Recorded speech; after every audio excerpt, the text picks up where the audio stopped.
বাংলাদেশের ক্ষমতাচ্যুত প্রধানমন্ত্রী শেখ হাসিনা গত বছর শিক্ষার্থীদের নেতৃত্বে হওয়া সরকারের নীতি বিরোধী আন্দোলন দমনে নিরাপত্তা বাহিনীকে প্রাণঘাতী অস্ত্র ব্যবহারের সরাসরি নির্দেশ দিয়েছিলেন। আন্তর্জাতিক গণমাধ্যম আল জাজিরার অনুসন্ধানী ইউনিট তাদের হাতে আসা একাধিক গোপন ফোন কলের রেকর্ডিং বিশ্লেষণ করে এই চাঞ্চল্যকর তথ্য প্রকাশ করেছে। রেকর্ডে শেখ হাসিনাকে স্পষ্ট করে বলতে শোনা যায়, যেখানে পাবে গুলি করবে। শেখ হাসিনা টানা 15 বছর ক্ষমতায় থাকার পর 2024 সালের 5ই আগস্ট ছাত্র জনতার রক্তক্ষয়ী আন্দোলনের মুখে পদত্যাগ করেন এবং পরে ভারতে পালিয়ে যান।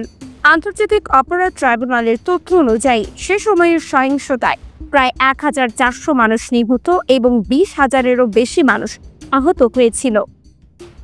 নিহতদের মধ্যে বেশিরভাগই ছিলেন ছাত্র ও তরুণ। আন্দোলনের সময়কার অসংখ্য ভিডিও ছবি আন্তর্জাতিক গণমাধ্যমে ছড়িয়ে পড়ে, যেখানে দেখা যায় নিরস্ত্র বিক্ষোভকারীদের ওপর নির্বিচারে গুলি চালানো হচ্ছে। এমনকি চিকিৎসা সেবা দিচ্ছিলেন যেসব স্বেচ্ছাসেবক, তারাও রেহাই পাননি। ইউনিট ফোন কলের রেকর্ডিংগুলো ফরেনসিক বিশেষজ্ঞদের মাধ্যমে বিশ্লেষণ করিয়েছে। কৃত্রিম বুদ্ধিমত্তা এআই ব্যবহার করে ভয়েস ম্যাচিং করে নিশ্চিত করা হয় যে ফোনে কথা বলছিলেন শেখ হাসিনা নিজেই। 2024 সালের 18 জুলাই জাতীয় টেলিযোগাযোগ পর্যবেক্ষণ কেন্দ্রের এনটিএমসি রেকর্ড করা একটি কল রেকর্ডে তাকে তার ঘনিষ্ঠ সহযোগীকে বলতে শোনা যায়, আমার নির্দেশিত মধ্যেই দেওয়া হয়েছে, আমি সরাসরি বলে দিয়েছি তারা প্রাণঘাতী অস্ত্র ব্যবহার করবে, যেখানে পাবে সেখানে গুলি করবে। আমি এতদিন তাদের থামিয়ে রেখেছিলাম, ছাত্রদের নিরাপত্তা নিয়ে ভাবছিলাম, কিন্তু এখন আর কোনো বাধা নেই।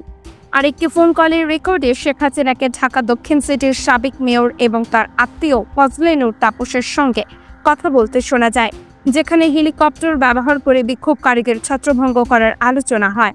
হাসিনা সেখানে বলেন, যেখানেই গ্যাদারিং দেখবে উপর থেকে করবে। অলরেডি শুরু হয়ে গেছে, কয়েকটা জায়গায় কিছু বিক্ষোভকারী সরে গেছে। সেই সময় সরকারি পক্ষ আকাশ থেকে গুলি চালানোর অভিযোগ অস্বীকার করলেও ঢাকার পপুলার মেডিকেল কলেজ হাসপাতালের জরুরি বিভাগের চিকিৎসক সাবির শরীফ ইউনিটকে জানান, হাসপাতালে প্রবেশ পথ লক্ষ্য করে হেলিকপ্টার থেকে গুলি চালানো হয়েছিল। তিনি বলেন, আহতদের শরীরে পাওয়া গুলির ক্ষত মাটির সমতল থেকে নয়, বরং উপর দিক থেকে নিক্ষিপ্ত বলে মনে হয়েছে। এই ঘটনায় হাসপাতালের সামনে আতঙ্ক তৈরি হয় এবং অনেক রোগী ও স্বজনরা নিরাপদ স্থানে পালিয়ে যেতে বাধ্য হন।